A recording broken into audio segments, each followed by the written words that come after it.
Assalamualaikum warahmatullahi wabarakatuh. Perkenalkan, kami dari kelompok 10 ingin presentasikan hasil dari kerja kelompok kami yang berjudul tentang pendekatan historis dalam studi Islam dengan kelompok saya sendiri, Enggi Mayasari dan Dwi Wahyu Dian.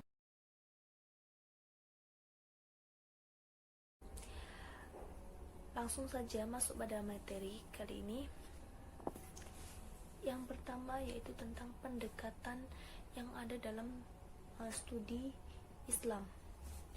Ada beberapa pendekatan dalam studi Islam. Yang pertama itu adalah pendekatan teologis, yang mana pendekatan ini menekankan pada bentuk formal atau simbolis keagamaan yang masing-masing berbentuk formal keagamaan tersebut mengeklaim dirinya sendiri bahwa dirinya itu paling benar dan yang lain itu dianggap salah, seperti itu.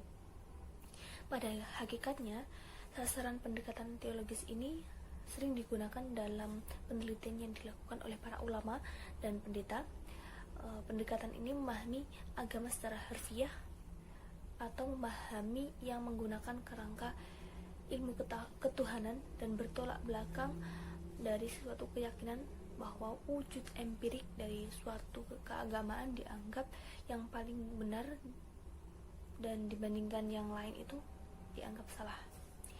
Kemudian yang kedua ada pendekatan antropologis, yang diartikan sebagai suatu sudut pandang atau cara melihat dan memperlakukan suatu gejala yang menjadi perhatian terkait bentuk fisik dan kebudayaan sebagai hasil dan cipta karya manusia. Ideologi sendiri mencakup berbagai teknik yang digunakan dalam melakukan penelitian atau pengumpulan data sesuai dengan cara melihat dan memperlakukan masalah yang dikajinya. Kemudian yang ketiga ada pendekatan sosiologis. Pendekatan sosiologis ini merupakan ilmu yang mempelajari struktur sosial, yang mana proses sosial termasuk dalam perubahan sosial itu sendiri. Adapun objek sosiologis ini adalah masyarakat yang dilihat dari sudut hubungan antar manusia dan permasalahan yang timbul dari situ sendiri. Sedangkan tujuannya itu meningkatkan keharmonisan hubungan di antara banyak perbedaan permasalahan manusia. Kemudian ada pendekatan filosofi, yang berarti cinta kepada kebenaran, sekolah, ilmu, dan hikmah. Selain itu, filsafat dapat diartikan pula mencari hakikat sesuatu, berusaha menyaut pautkan sebab dan akibat, serta berusaha menafsirkan pengalaman-pengalaman manusia.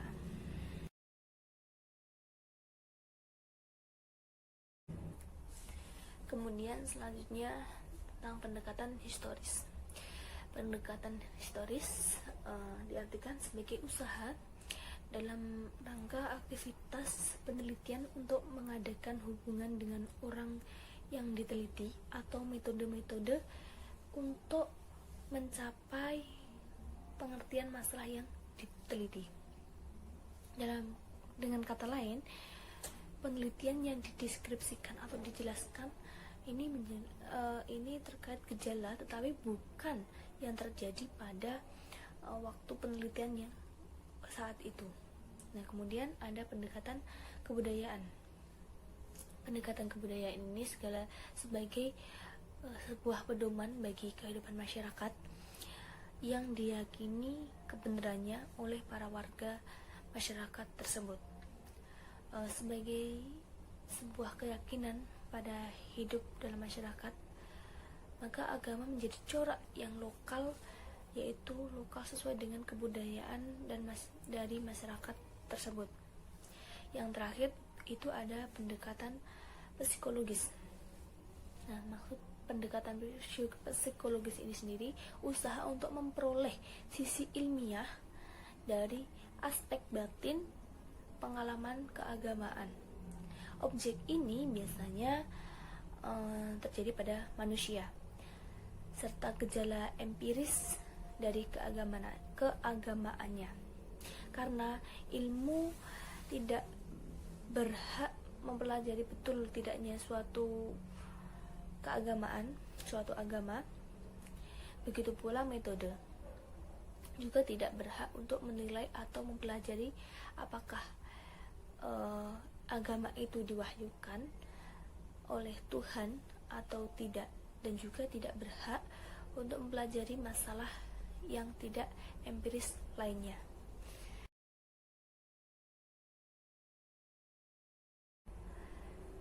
Rumusan masalah yang kedua yaitu tentang ruang lingkup kajian historis. Kajian Islam sangat hangat dibicarakan pada zaman modern saat ini. Lebih jelasnya, dalam kajian historis ini terdapat beberapa kedudukan permasalahan pada ruang lingkup yang lebih sempit. Yang pertama yaitu Islam sebagai doktrin dari Tuhan yang sebenarnya bagi para pemeluknya sudah final dalam arti absolut dan diterima dengan apa adanya. Islam ini terdapat dua macam nilai, yaitu Islam berdimensi normatif dan Islam berdimensi historis. Kedua aspek ini terdapat hubungan yang menyatu dan tidak dapat dipisahkan, tetapi dapat dibedakan. Yang pertama, aspek normatif merupakan wahyu yang harus diterima sebagai adanya mengikat semua pihak dan berlaku universal. Sedangkan yang aspek historis yaitu kekhalifahan senantiasa dapat berubah, menerima diskusi produk zaman tertentu, dan hal itu bukan hal yang sakral. Yang kedua yaitu tentang Islam sebagai gejala budaya, yang berarti seluruh yang menjadi kreasi manusia dalam kaitannya dengan agama, termasuk pemahaman orang tersebut doktrin agamanya.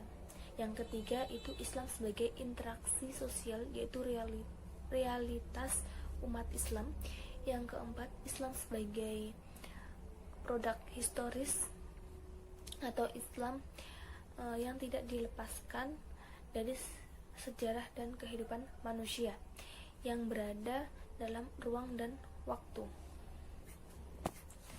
Dan yang terakhir, historis atau sejarah sebagai peristiwa, kisah, dan ilmu. Sejarah dapat digolongkan sebagai ilmu apabila ia memiliki syarat-syarat dari suatu ilmu pengetahuan atau syarat-syarat ilmiah.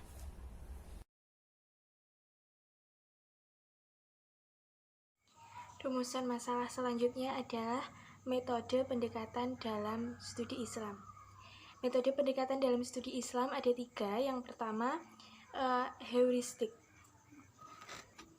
Heuristik ini merupakan kegiatan dalam mencari dan menemukan sumber yang diperlukan. Sumbernya dapat didapatkan dari arsip, dokumen, buku, jurnal atau majalah, surat kabar, dan lainnya. Yang kedua adalah interpretasi, yaitu penafsiran makna, fakta, dan hubungan antara satu fakta dengan fakta yang lain yang dilandasi dengan sikap objektif. Dalam hal tertentu boleh bersifat subjektif, namun harus subjektif yang rasional. Yang ketiga adalah historiografi, yaitu kegiatan terakhir dalam penelitian sejarah. Kegiatan ini berupa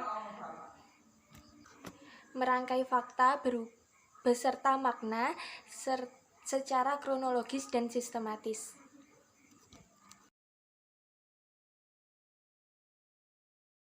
Rumusan masalah yang terakhir adalah fungsi pendekatan historis dalam studi Islam.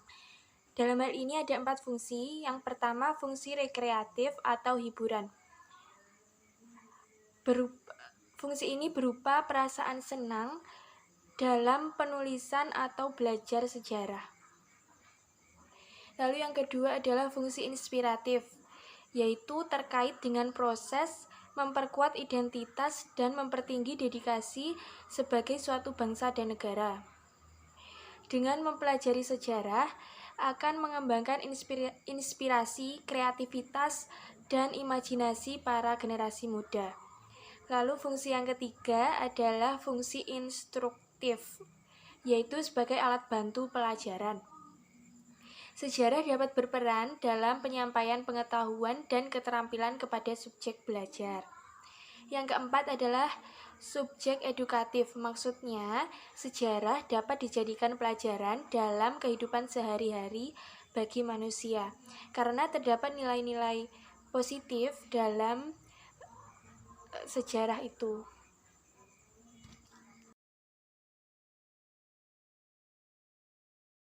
Pendekatan kesejarahan diperlukan dalam studi Islam karena Islam datang kepada seluruh umat manusia dalam situasi yang berkaitan dengan kondisi kemasyarakatannya masing-masing.